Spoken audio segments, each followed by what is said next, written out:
தெய்வம் தந்த வீடு வீதி இருக்கு, இந்த ஊரென்ன சொந்த வீடென்ன, இந்த ஊரென்ன சொந்த வீடென்ன.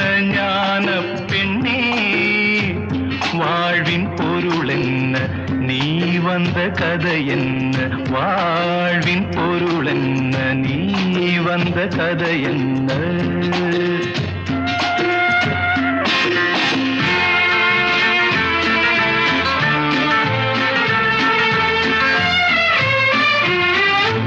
நான் கேட்டு தாய் தந்தை படைத்தாரா,